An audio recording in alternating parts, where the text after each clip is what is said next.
Hi, beautiful people, and welcome to The Slice. The Slice is where we pause with purpose, we make sense of the moment, and we break down this past week's key highlights in order to move forward together with intentional excellence. So, here are your 7 points for the week of February 13th to keep you grounded.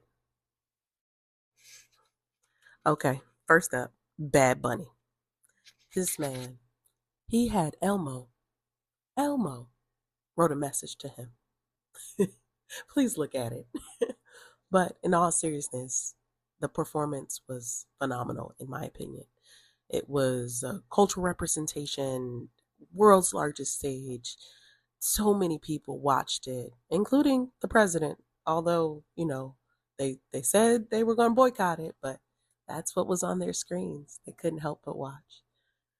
But under all of that, right, I think that we have to talk about the bigger issue. That while, yes, it was so significant culturally, it was so inspirational, there's also the part that we don't talk about, and that's the fact that there are so many American citizens that don't realize, and when I say American, I mean mainland American citizens that don't realize that Puerto Rico is a part of the United States, right? Um, let's just go ahead and clear something up really quickly. Puerto Rico is a territory of the United States of America. The people who live in Puerto Rico are U.S. citizens. Although they're U.S. citizens, their national voting power is structured a bit differently than the other 50 states. So residents of Puerto Rico have citizenship. They have a local constitution. They have an elected government. They elect one representative to represent them in Congress, so in DC, right? But that representative, they can't vote on final legislation. Puerto Rico also doesn't have any U.S. senators, and residents of Puerto Rico don't vote in the presidential election. So they don't get to be a part of the entire system, although they do have U.S. citizenship. In comparison, right, the 50 states, so whatever state you're in, let's use Connecticut, because, shout out to Connecticut. Let's use Connecticut for an example. In Connecticut, if you're a resident of Connecticut, or a U.S. citizen from Connecticut, you elect your voting members of Congress. You have 2 senators. You vote for the president. But those same rights don't exist if you live in Puerto Rico. And so I know you're probably saying, well, why does this matter anyway? If I don't live there, why does it matter? It matters because not only are these folks also U.S. citizens, but it matters because of policy. And that's the part I need you to understand, the power that policy has and the power of your congressional representatives. These are the people that decide how money's allocated if there's a disaster. These are the people that decide how healthcare coverage happens. These are the people that make economic and long-term investment decisions on your behalf. And if you were born or lived in Puerto Rico or any other U.S. territory and not one of the 50 states, then you too would be experiencing this. So let's say you decided, hey, I'm retired. I want to go live out in the U.S. Virgin Islands, or I want to live in Puerto Rico after my retirement. That's great. But that means your Social Security benefits aren't going with you. That means you may not be receiving the same medical coverage that you thought you would. That means that when it's voting time and everyone's hype on social media, you can't participate for the presidential election votes. So while you may hold that passport and you may be a citizen of the United States of America, you're only a partial citizen if you live in one of the territories. So noting all of that, which I know is a lot, It is. It's a lot, especially if you've never processed that information before. Noting all that, one, again, shout out to Bad Bunny for opening up the conversation, right? For a conversation that should be had often, but if you're not one of the territories, then it's usually not a priority for you from a 50 state perspective. So, shout out to Bad Bunny. And my hope is that this opens the door for future conversation, legislative change, and significant policy change for our fellow American citizens. Okay, let's go ahead and turn the page.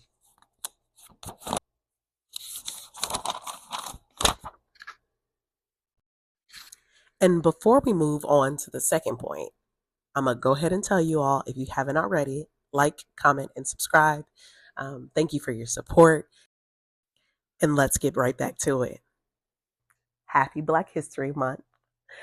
This year, we celebrate 100 years of Black excellence, of Black founders, Black leaders, of Black truth and Black pain, of Black success and Black journeys. This year is 100 years that we recognize our ancestors and the leaders of today and everything and everyone in between.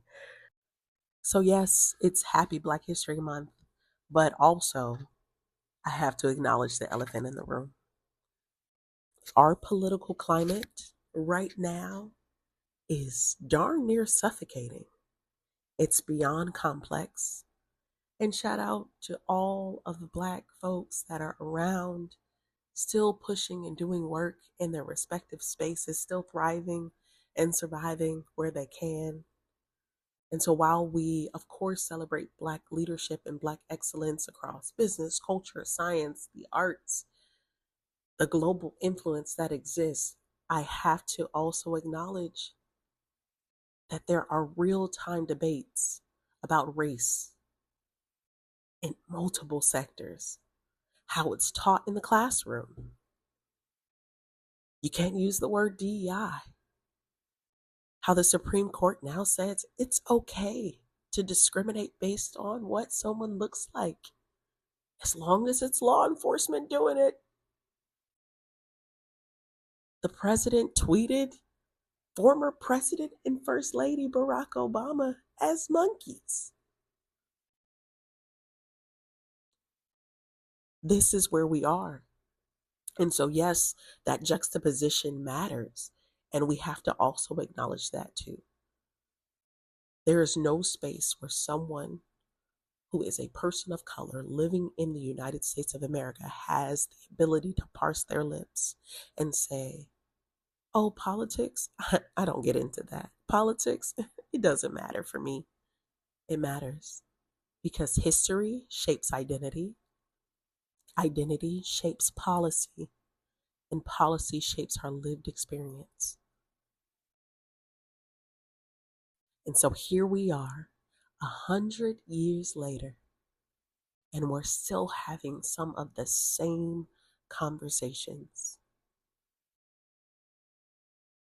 So yes, of course, celebration is important, and I will be the first to go on top of a rooftop and shout, Happy Black History Month. But at the same time, I recognize that there's so much more work to be done. And I'm excited to continue doing that work with you all, to keep you grounded with tons of information in a clear way so that we aren't overly complicating issues, to help you stay grounded, to help you understand how to do that work. But I also strongly suggest that we as a people, as a collective, and not just Black folks, not just folks of color, not just people in the United States, but we as human beings across this globe, we as global citizens have to make the decision that we're going to continue to push forward together. And that doesn't mean I'm advocating for people to go out and do work that they don't feel like is their ministry. That's not what I'm saying. But what I am saying is find what works for you. figure out what space that is, because we have to choose to carry forward. Okay. So now that we already talked about Bad Bunny and we acknowledged Black History Month, let's move through number 3. The Olympics. Did y'all see these Olympians were out here doing their thing? I am so proud. Shout out to all of the Olympic gold medalists that lost their ribbons because they were jumping for so much joy. It was so beautiful to see. I've learned so much. If you don't follow us on our social media platforms, please do. We constantly post about just a whole host of things to keep you grounded. But one of those this week was the Olympics. And I never knew how they made sure that the ice was evenly distributed for the Olympics, or I never knew that there was an official iceman who his whole job is to make sure that that the platforms are ready for the athletes. So it was exciting. It definitely is a moment of pride, and at the same time, it was interesting to see these athletes that usually don't talk about politics, right? Especially American athletes, to see them not just have an opinion, but have an opinion that was very pointed at the current administration, and so that was interesting, right? I think, especially to see folks, talk about these issues and bring that to light. So that was awesome. And then shout out to the U.S. Olympic teams who brought home gold medals. Always an amazing feeling. Always, always, always supporting that. So definitely have a look at that if you haven't already. All right, number 4. The monks that made it, y'all. They have made it to DC. Well, technically, I think they fly out of Maryland, but they made it. They made it to DC. They walked from They walked from Texas to Washington, D.C. On a path of peace. And so it was amazing. There was one monk, when he got to D.C., he told the people, he said, put your lover away before 1 hour before you go to bed. And people were so confused. I too was confused because I didn't know where that was going. But what he was referencing was your cell phone, your smartphones, or any electronic that you are so consumed with or so connected to, that you can reconnect with not just yourself, but with your spirit. That to practice mindfulness before you go to bed. All the things that we should know, we should be doing, but it's always a great reminder.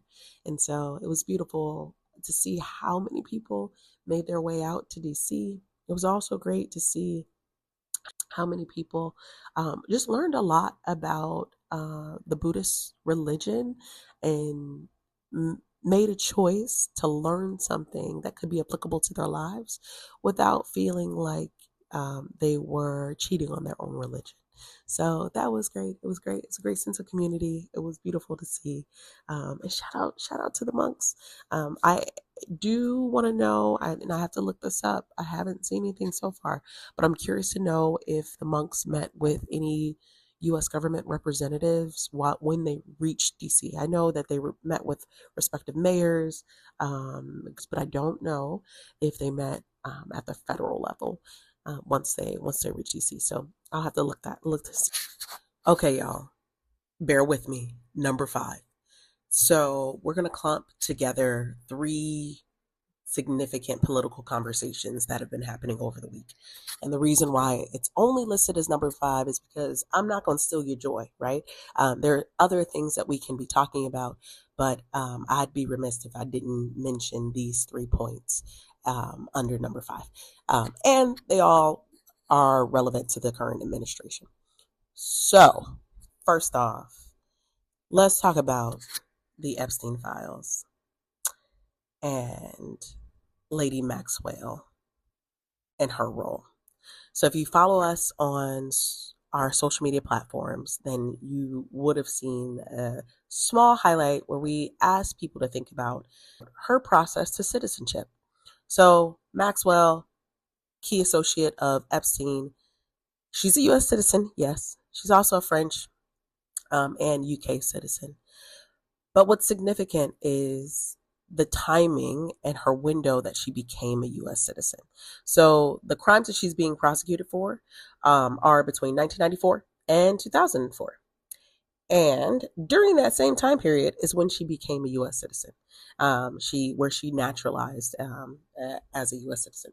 So, of course, now I got questions, right? Because one of the requirements for U.S. citizenship is that you adhere to U.S. laws and regulations. As a former diplomat, as someone who not only used to process U.S. immigration applications as well as visas, right?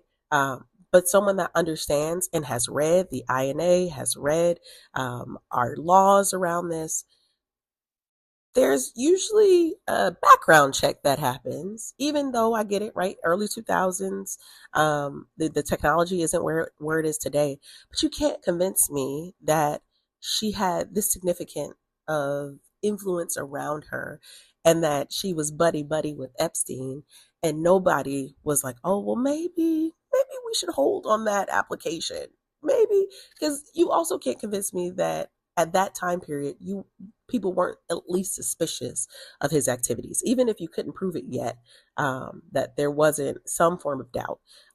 And we tend to err on the side of caution, right? Like you don't just approve applications in a hurry. If you have questions, you follow up on those questions. So here I am following up on that question, right? I would be extremely interested to know what that looks like for her. I'd also be interested to see where this goes, right? Because she pled the fifth. She was like, I'm not telling no secrets. And I'm not revealing any information, although I am a host of institutional knowledge when it comes to the institution of Epstein and all of his activities.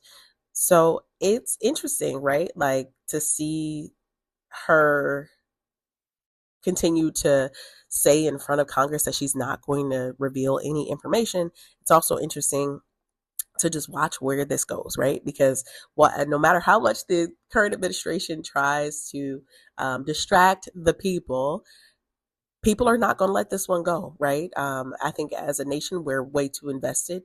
I think it's also something that people that like they know, they just also want to see accountability.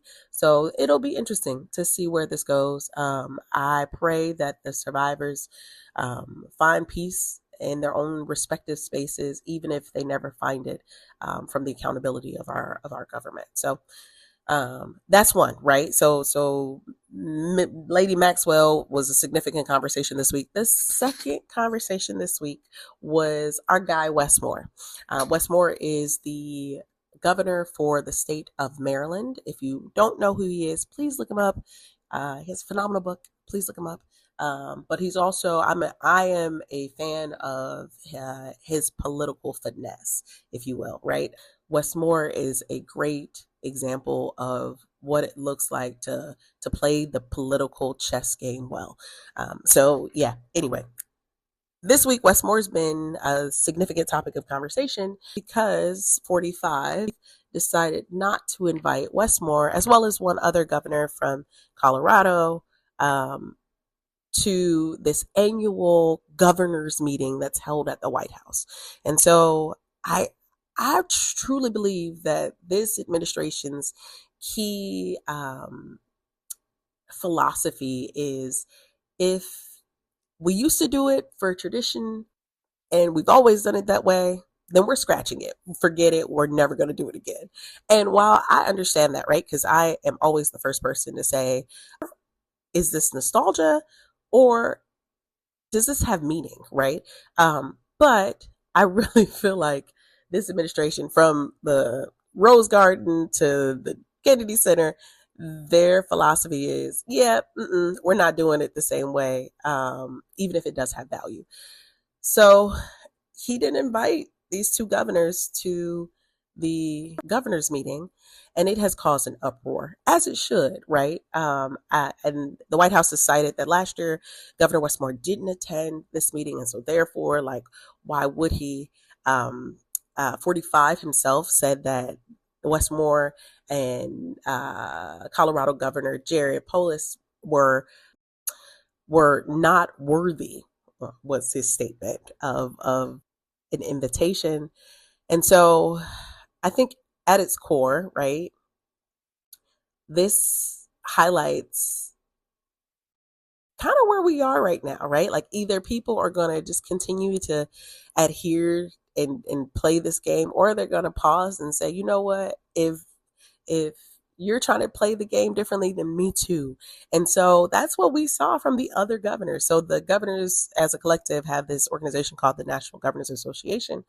This association, the president of the association came out and was like, nope, if all of our governors are invited, then none of us are going. And so it does represent all 55 states and territories.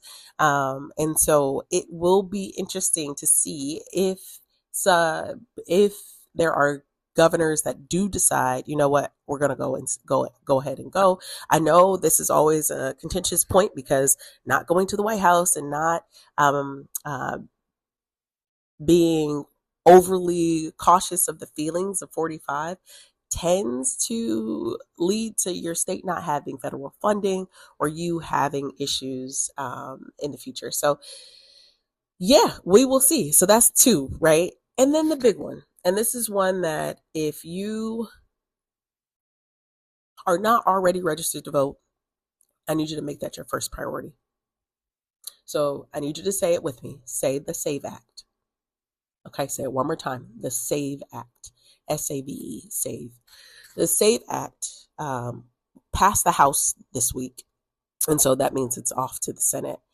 But the SAVE Act is basically a piece of legislation that's going to make it harder for people to vote. So the SAVE Act basically says that they're going to require proof of U.S. citizenship when you're registering to vote in federal elections, right? So the next time that you go to register to vote in a federal election, that you have to bring proof of citizenship, right? And that's fine and dandy for, let's say, for anyone born after 2000s in a city. That makes sense, right? That may work for you. But that doesn't work for everybody. And that is the point.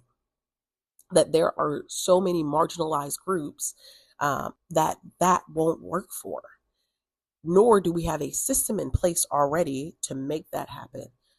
Because voting happens again this October. It's February.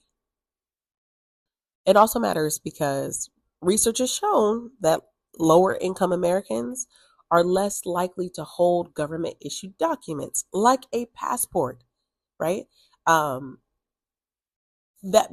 passport is not free. Now, if that's a conversation we want to have about requiring U.S. citizens to register to vote and requiring them to bring a passport, then if you're going to require that, then maybe we make it free.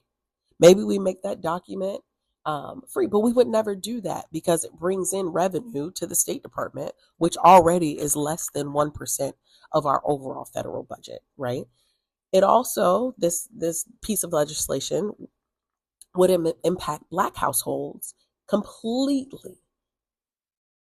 The other piece of the SAVE Act that's really important applies to married women who often, especially in the U.S., they adopt the last name of their spouse. And if that last name doesn't match the birth certificate that they're providing, then they too would be ineligible to vote. But we also have to remember where this is coming from, right? This is the same administration that maybe about a week and a half ago had the DNI director and the FBI go to Georgia, Fulton County to be exact, and grab ballots from an election in 2020. 2020.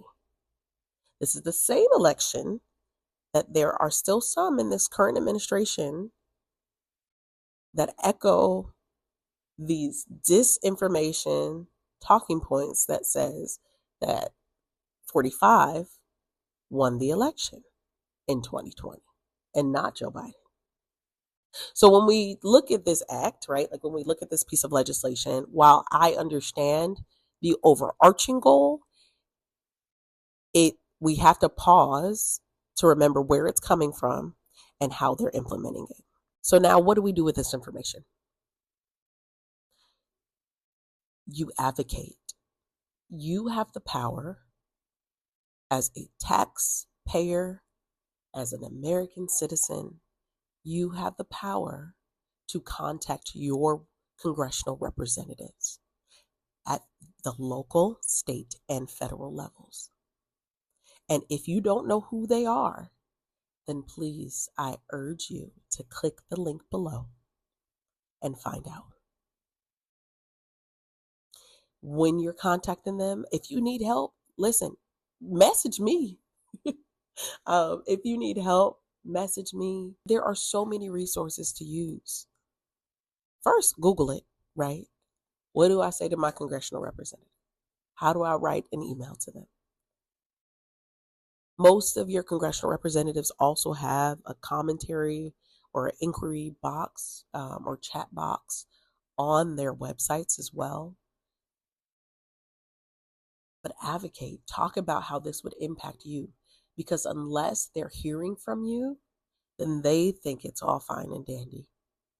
And they assume, oh, people aren't that bothered by it. I haven't gotten any messages from the American people. But if we're going to continue to stay grounded in excellence, then we have to also advocate for our own rights. And that starts there. Number 6. Okay, y'all.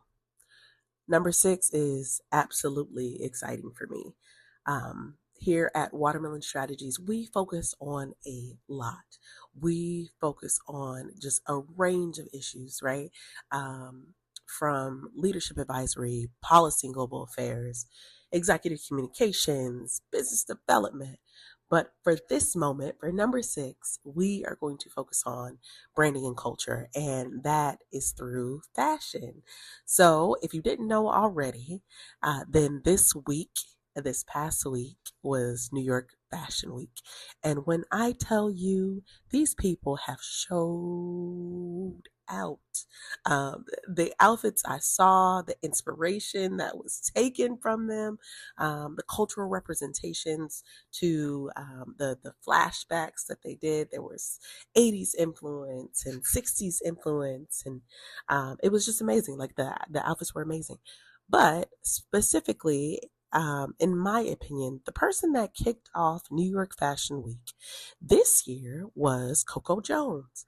Coco Jones showed out at the Super Bowl, and her outfit was phenomenal. It was gorgeous.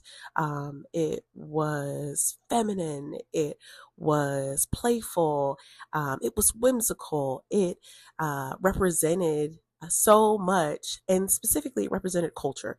And if you are anything like me, while I was watching the Super Bowl, and of course I'm gonna be honest with y'all, I only really watched the beginning, the singing, right? So Coco Jones and Charlie, and then I went and only watched the halftime show. That's as much of the Super Bowl for me. But while I was watching the Super Bowl, while I was watching Coco Jones sing, lift every voice and sing, I looked at my husband and I was like, oh my gosh, I think her outfit is a tribute to Whitney Houston. Now, after the Super Bowl was done, all these folks came out and said, yes, her outfit was a tribute to Whitney Houston. And so if you too had that thought, if you too saw the outfit and before social media revealed that it was a tribute to Whitney Houston, if you were like, yeah, I think it is, then my dear, I have some news for you. You and I are now officially grown. We are grown. We have moved to the other side. We can reference points in history in real time without somebody telling us about them. But that also means that I'm going to need you to do me a favor, right? I need you to go ahead and make sure that all your doctors, dentists, and all other appointments are booked this year because, again, we're grown. But yes, that is number 6. It was a delight to see. And also, just if you haven't checked it out already, definitely check out, utilize whatever social media platform you're on, or follow our platforms and look at the outfits from New York Fashion Week. And that brings us to number 7. So, as you may know, number 7 is the number of completion.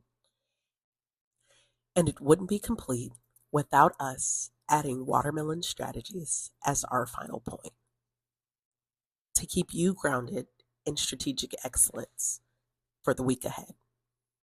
So, this past week, and thank you to all those that have liked, subscribed, followed us across multiple social media platforms.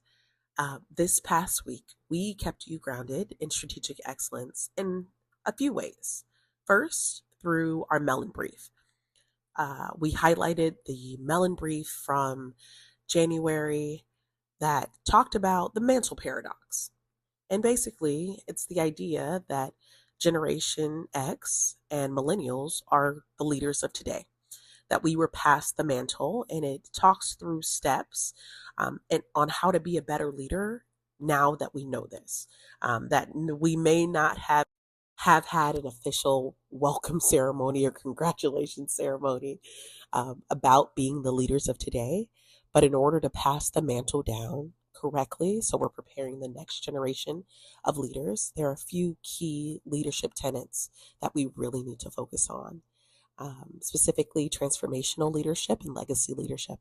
And so if you haven't read that, definitely head over to our Substack or go onto our Instagram page so you can see a few highlights and have a read of that.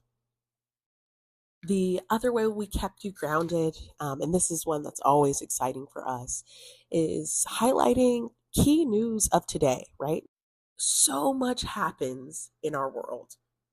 And it's a challenge to consume all of it all at once. And that's the point of the slice, right? And that's why you're here, to kind of get the key highlights and to get a grounded perspective on what it all means. But if you're interested in more, if you're hungry for more, then please do, as you follow along through our social media platforms, you'll notice that we highlight daily news as well.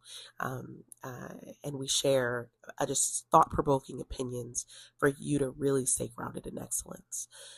And so one of the other ways that we kept you grounded are through what we call leadership seeds. And so every week we post across our social media platforms a leadership point for you to consider, right? It sometimes can be a question that challenges how you think about leading in whatever space you're in. And when we talk about leadership, we don't necessarily, it doesn't like have to mean that you are working for the government and you are a diplomat, right? Like it doesn't have to look like that. It could mean that you're just leading in your household and you want to do it better. It could look like you're leading at your church community and you're trying to figure out ways to make a better impact. It could mean that you're leading the Girl Scouts of America in your local troop. And so, whatever that leadership looks like for you, that's where the leadership seeds come in. Something that will inspire you to think bigger, to expand your perception of what strategic excellence looks like, and to keep you grounded as you continue to excel and lead in whatever your respective space is. And most importantly, if you are someone that is trying to figure out how to do leadership differently, if you're like, hey, I'm really interested in amping my executive presence, or I want to be better in a specific space, or maybe I have this community challenge and I need someone to help think about it in a different way and help me achieve that goal. Or maybe I'm a small business owner that is just looking to be better in my respective space. Then please know that we are here and ready when you are. If you're interested in partnering with us, feel free to visit our website at watermelonstrategies.com. Click the page that says Let's Connect, fill out our form, and to begin our partnership in expanding the standard of strategic excellence together. So with that, with all all of that, thank you so much for joining us today. Thank you for being with us today. If we are taking you on a journey and you are driving, listening to us, or you're at work, or washing the dishes, right? Whatever that looks like, we thank you for allowing us into your space.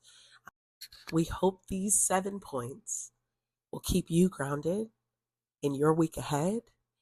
And next week, we will see you again as we talk about what is going on in the world. Have a beautiful day, beautiful people. Talk soon.